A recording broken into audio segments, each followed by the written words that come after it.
plan of salvation or the plan of happiness. Because you would think the time could be better spent telling stories about Grandpa or different things, but the reason because is that the plan of salvation is something Grandpa believed in very much. And he went to church his whole life, and he wasn't born a member of the LDS church, but that was something he held very dear. And you can see that in the lives of all of his descendants. All of his kids, his grandkids, great-grandkids are all good people. And girlfriend? Okay, there we go. They're all very good people. And so you can see that his beliefs came through. But I did still want to tell one story because I feel like this story has a lot to do with the plan of salvation. And it's, I think, the greatest of grandfather's stories.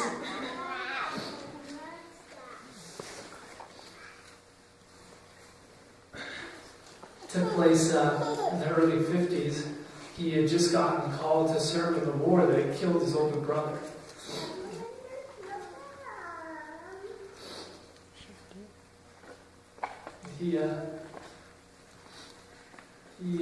I think he just got in a relationship or something, so he wasn't dating anybody. And he'd also had a falling out with the church that he had been a part of for a long time because he disagreed with the doctrines of the church. And so one day he was driving around by himself. He felt like he had no one to really go to, and so he just drove around thinking and pondering. And he pulled over and he just poured his soul out to God. And he said a prayer, asking Heavenly Father to help him know the truth about him. And then also he prayed that he could find a girl to write to while he was in the army. So those are the two things that his soul was most concerned about. Finding the right church to know the truth about God, but also he wanted a girl. So yeah, he pulled over in a residential neighborhood and he just prayed for a few hours and talked to God. And he said that a few nights later he was talking to one of his buds and they decided to go roller skating. And so they went to a roller skating rink and they were skating around. Apparently Grandpa was pretty good on roller skates. No surprise. But he said that while he was roller skating, a redheaded girl skating around with one of her friends caught his eye. And he tried to strike up a conversation with her, but it wasn't easy talking to her as he thought because other guys were giving him the stink eye for talking to this pretty redheaded girl. And one guy even came up to him and said, "Hey, don't talk to her, that's my girlfriend." And he was like, "There's no way she'd date you." And so he proceeded anyways, and he got to talking to this girl a lot, and she decided to let him give her a ride home. And when he drove her home, and she said, "Oh, this is my house, stop here," he realized that the house that she lived in was the house right in front of where he had been praying. Oh, I didn't know that. And so I think that's a cool story, partly because the Lord decided to answer his prayer geographically with the nearest awesome person around. I don't really think that, but I think it's cool that he was led to that spot as kind of a sign to let him know that this girl was maybe the one. But also, he got to talking with that girl, and he asked her what church she went to, and she said that she was a Mormon. I think at that time they were still meeting in a house. All the LDS people in this area, they just met at somebody's house because there were so few of them. I think it's easy to follow the crowd and to go with something that everybody else is doing, but he went and investigated this little church with very few people in it, but he recognized that there was truth in it, and so he had his prayer answered, both in finding out where truth was, and there are a lot of religious ideas that he had at the time that they just made sense to him, but he didn't know where else those things were, and so this redheaded girl introduced him to that truth, and he converted to it, and he got rid of bad habits and a lot of different things, and he just gave it up because he was converted. And of course, that redheaded girl, the biggest things in Grandpa's life, as much as we talk about building and a sense of humor in the stories, is the gospel of Jesus Christ, and to his family. And once again, you can see that with how he brought up his kids and how they treat each other. My little brother and I were in California one summer working, and we had been in an area that was not very successful, and so we moved down to Southern California looking for greener pastures. And my dad said, I think where you are, you're only like 45 minutes or an hour away from your Aunt Tony. You should give her a call. And because my Aunt Tony and her family lived down in California, and we were always in Oregon, we didn't know each other that well. So I didn't know how it was going to be. When I showed up at their place, I just felt like I was at home. In the middle of the California desert, I felt like I was at home. And I just felt so at peace there. And at first I thought, it's blood. It's that blood connection. But I don't think so. I think it's just because he raised his kids right, and they're good people, and they loved us, and they knew we were far away from home.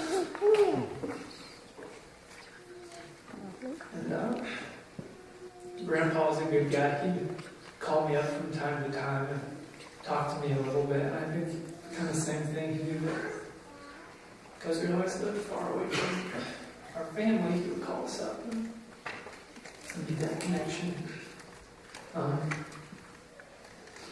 Funerals are sad because you're not going to see somebody for a while. But that's the wonderful thing about the plan of salvation is that through Jesus Christ, we will all be together again. And Jesus Christ overcame sin and death. And because of that, families are forever. I really believe that. I believe that he's hanging out with his brother Peter right now. And maybe getting some things straightened out with his dad, who wasn't really there for him earlier in life. And because his connections are forever. Whether we like it or not, they're there. I know that through Jesus Christ we can't overcome sin, which will bring us happiness in this life and then happiness after we die, which is a very important thing because eternity is a very long time. And God doesn't tell us not to sin because he's bossy. He tells us because he loves us and he wants us to be happy.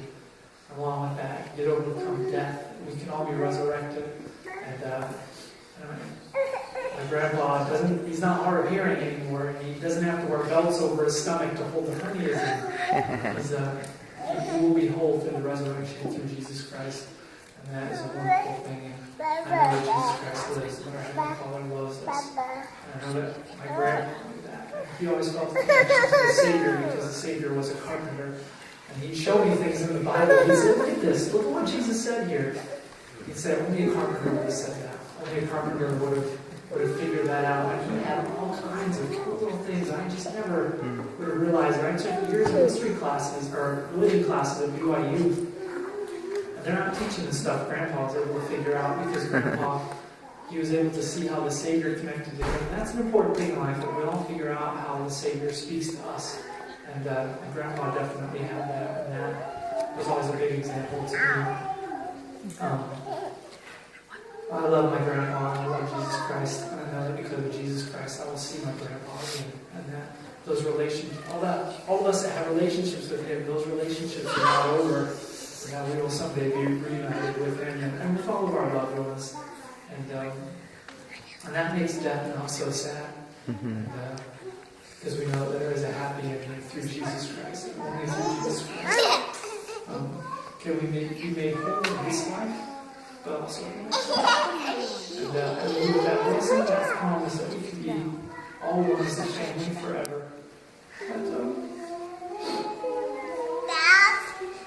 Grandpa's in a good place right now, and that he is very happy, and he is currently enjoying those associations with people that he had to say goodbye to a long time ago as well because of death. And those are happening right now. And we have that hope to look forward to through Jesus Christ and our Heavenly Father. And I say this in the name of Jesus Christ. Amen. Amen.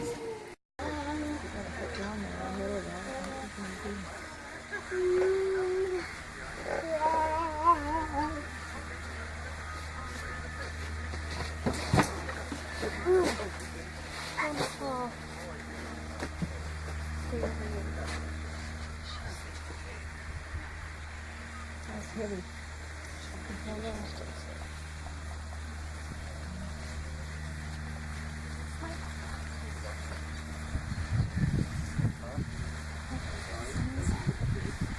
There's planks on either side, gentlemen. You may want to turn and hold on with both hands.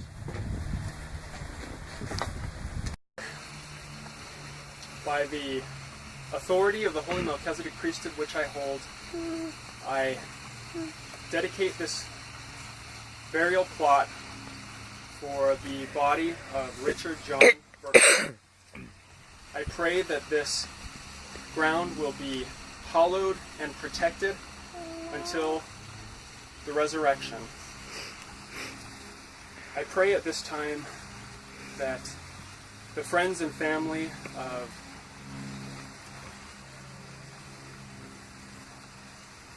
Richard Burkell will be comforted, that they can go on and remember the fun and happy and meaningful times that they've had with Richard Burkell.